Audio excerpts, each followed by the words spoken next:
Vous êtes sur TV5 Monde, 64 minutes, c'est l'actualité autour du monde et en français. À la une, ce mardi, la terre qui tremble de nouveau au Népal. 3 semaines après le séisme qui a fait au moins 8000 morts, une secousse de magnitude 7,3 a frappé la capitale, Katmandou. Vers midi et demi heure locale, on dénombre au moins 36 morts au Népal, mais également 17 en Inde. La colère qui monte contre la police à Bujumbura au Burundi après la mort d'un manifestant, ce qui porte à 20 le nombre de victimes depuis le début de la contestation il y a 17 jours. Le chef de l'État Pierre Nkurunziza rejette tout report de la présidentielle prévue le 26 juin prochain. Et puis la visite historique et symbolique de François Hollande en Haïti, pays francophone des Caraïbes, première ex-colonie à avoir gagné son indépendance il y a 211 ans. Il sera question notamment de mémoire et de réparation. Bienvenue si vous nous rejoignez dans 64 minutes, place à notre grand angle.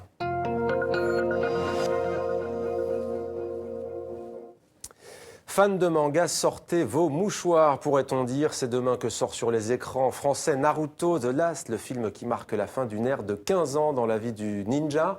Naruto, c'est un véritable phénomène de société, un cas à part dans l'histoire du manga et même de l'édition avec 72 tomes et près de 700 épisodes. Il s'en vendrait toutes les 45 secondes en France, c'est plus que Tintin et Astérix.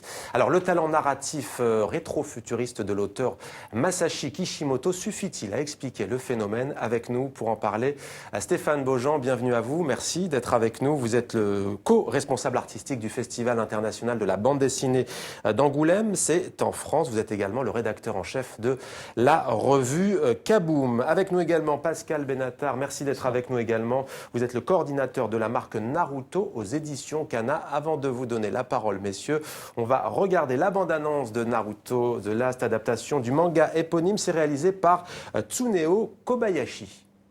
Le dénouement de Naruto bientôt sur grand écran. 15 ans après la première publication du manga, l'heure de vérité approche. Tout un pan de l'histoire de Naruto va vous être enfin dévoilé. Découvrez votre héros sous un jour totalement nouveau.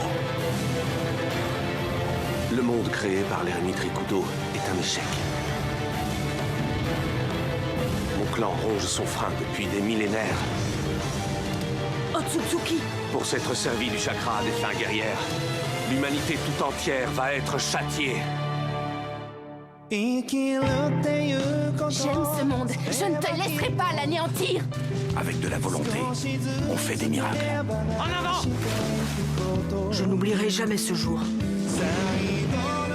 Il faut absolument que je te dise quelque chose. Attends-moi. Je ne sais pas si j'en réchapperai, mais c'est mon maître, et je le vengerai. Puisqu'il est absent, je prends la relève. Pendant des années, j'ai été seule. Mais mes amis m'ont ouvert les yeux.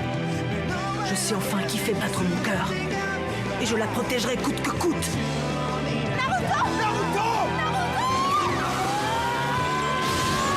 The Last, Naruto le film. Pascal Benatar, c'est le 10e opus donc, mais c'est le tout premier à être diffusé en France. Ils ont tous été au Japon, bien entendu, mais en France, c'est le premier. Hein, c'est le premier à sortir, oui, sortie nationale donc demain. On est tous très très contents et très heureux de le sortir. Et c'est en effet la première fois et surtout la dernière dans l'opus de Naruto, donc la première fois qu'un film de notre série phare chez Kana va sortir au cinéma. Ouais. Pourquoi les autres ne l'avaient pas été ? Je pense que il y avait beaucoup d'histoires. On n'était peut-être pas assez près. On voulait marquer le coup avec nos fans.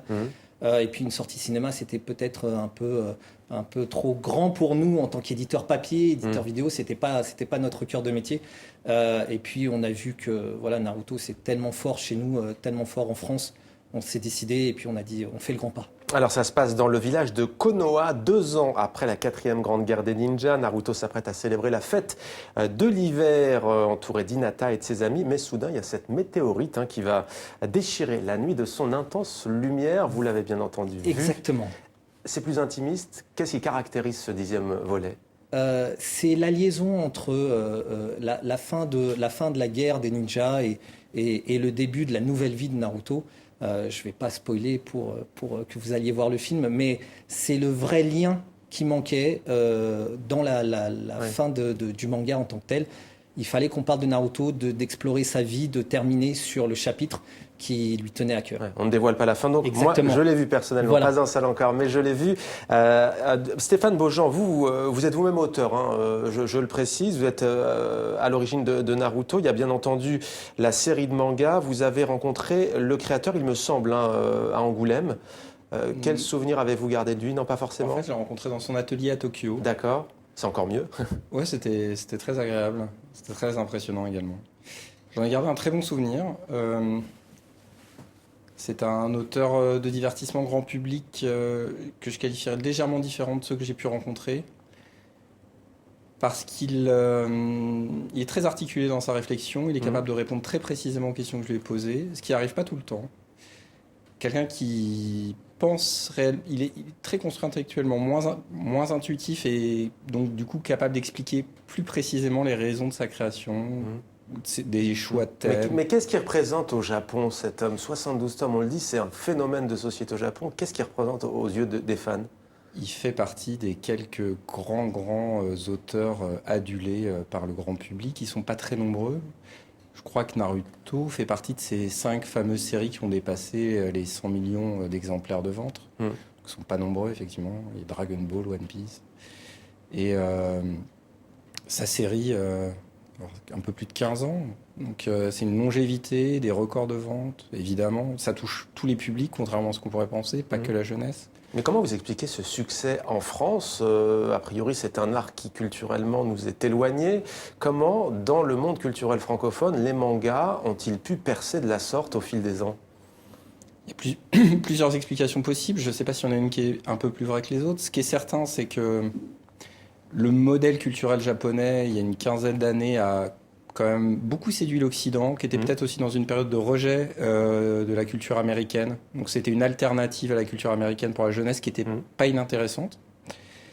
Et puis au fond, malgré, je dirais, l'écart qui sépare la culture française et la culture japonaise, ça reste un récit initiatique avec des figures codées assez classiques, un orphelin, un maître, un père de substitution, un ami qui deviendra un ennemi, enfin, des grands thèmes assez universels. Et peut-être que le manga est une manière de les présenter ou de les mettre en scène qui est un peu rafraîchissante. Donc ça permet de renouveler comme ça. Pascal Benatar, il se vend un volume de Naruto en langue française toutes les 40 secondes, semble-t-il, au-delà du personnage dont nous parlait Stéphane Beaujean. Quelle est la nature, selon vous, du phénomène? Vous, comment vous l'expliquez? Je l'explique par notre capacité à absorber en tant que Français les autres cultures. Ouais. On se les approprie, et comme l'a dit très bien Stéphane auparavant, les thèmes sont universels. On peut tout de suite se dire, rentrer dans l'histoire, c'est de l'amitié, c'est du dépassement de soi.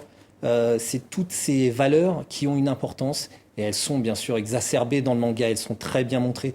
Et on arrive facilement à se dire, je peux être le personnage. Alors on le précise pour les néophytes que le manga se lit de droite à gauche, s'il faut le rappeler, avec un style particulier, donc qui ressemble au fond très peu à la bande dessinée belge ou française par exemple. Quelles sont les caractéristiques de cette narration que vous commenciez à évoquer? Déjà, c'est une narration en noir et blanc par rapport à une bande dessinée qui est plutôt en couleur, qui est beaucoup plus rapide, beaucoup plus centré sur l'action, ou en tout cas sur des moments, même sur des moments calmes, très précis, moins d'un point de vue culturel, on est beaucoup plus dans des peintures en France sur des états. Là, c'est plutôt l'état des personnes et l'état des choses ou des lieux, plutôt qu'une peinture plutôt panoramique, si vous voulez. Alors il y a quelque chose d'assez fascinant, pour ne pas dire déroutant, c'est aussi ce que l'on pourrait appeler l'espace-temps, pour ceux, encore une fois, qui ne connaissent pas vraiment. Je l'ai d'ailleurs découvert en préparant votre venue. Le phénomène des mangas, c'est chaque volume a 4 épisodes, disons-le, donc chacun correspond à une semaine, donc hebdomadaire. Il faut que ça rebondisse, il faut qu'il y ait du suspense en permanence, mais du coup, ça a des conséquences sur les auteurs, c'est un rythme infernal, non ? Ils ont une vie assez difficile à vivre, pour le dire assez poliment. C'est très surprenant, c'est qu'ils se conforment à ce mode de vie malgré le succès, malgré la richesse, ils n'abandonnent pas. Le principe de la bande dessinée hebdomadaire, c'est que vous êtes soumis à un vote et tant que vous êtes plébiscité, vous devez continuer. Ce qui est très étonnant, c'est que souvent les auteurs sont épuisés par ce rythme. Et je pense qu'en Occident, un auteur qui a acquis le succès et la richesse abandonnerait très vite. Au Japon, c'est pas le cas. Vraiment, tant que vous êtes plébiscité, vous restez à votre Et qu'est-ce que poste. ça apporte au récit d'un point de vue artistique? Une construction qui est centrée sur d'autres problématiques, effectivement, comme le soulignait Pascal tout à l'heure. En fait, nous, en Occident, j'aurais tendance à dire qu'on cherche à raconter des histoires. Les auteurs, au Japon, cherchent à développer des personnages. Tout est construit autour de la création et le rayonnement de ce personnage. Toutes les scènes se justifient par la manière dont ce personnage va être mis en valeur. Et donc, il n'y a pas d'histoire préconçue et on peut poursuivre le récit indéfiniment. C'est la grosse différence. Vraiment, on apprend à raconter à travers un personnage, alors que chez nous, on cherche à construire des intrigues qui auraient probablement du sens. Des lecteurs, il y en a de plus en plus, des fans de manga. Est-ce qu'il y a des vocations aussi d'auteurs? Ça émerge en Occident. Les premiers mangas faits par des Occidentaux sont sortis il y a déjà quelques années. Ça se multiplie un peu. Ça reste quand même des réappropriations occidentales de la culture japonaise. On n'est pas encore dans la parfaite imitation. Et où dans le monde francophone, notamment, on a parlé de la France, c'est le cas aussi en Belgique, en Suisse, bien entendu. Est-ce qu'en Afrique, par exemple, où on a des pays francophones, c'est un art qui prend aussi? En Afrique du Nord, on a beaucoup de fans.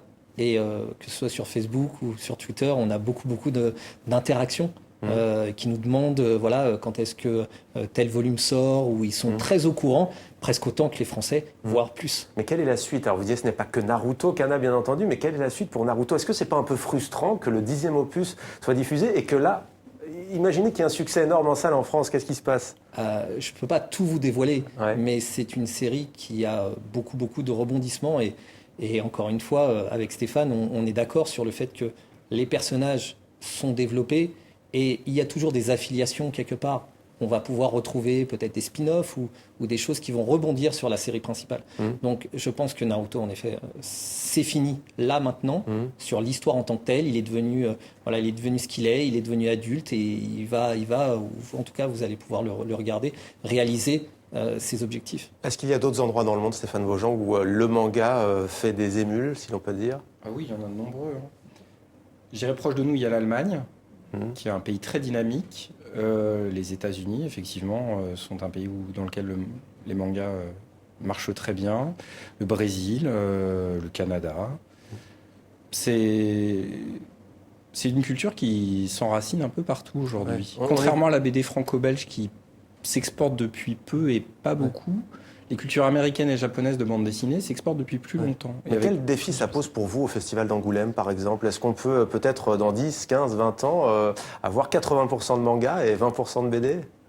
Alors là, c'est difficile de prédire. J'ai pas l'impression. Je pense que la bande dessinée japonaise occupe à peu près 30 à 40% du marché depuis de nombreuses années. J'ai l'impression qu'on a atteint une masse critique pour un certain temps. Je vois pas de développement outre mesure. Non, je pense que le véritable développement de la bande dessinée dans les années à venir, c'est ce qu'on appelle globalement la mondialisation ou la globalisation. C'est les échanges culturels commencent à générer des nouvelles générations d'auteurs imprégnés de plusieurs cultures de bande dessinée différentes, et aujourd'hui en font la synthèse plus ou moins. Merci beaucoup Stéphane Vaujean. Merci Pascal Benatar. Peut-être la sortie donc en France demain, en Belgique, vous avez l'information, en Suisse? Non, on n'a pas encore eu les salles, mais voilà, on a en France c'est sûr. Voilà, plus de 80 salles. Consultez le Facebook, vous allez avoir tous les renseignements et toutes les salles sont énumérées. Donc voilà, Naruto The Last sur les réseaux sociaux également. Merci.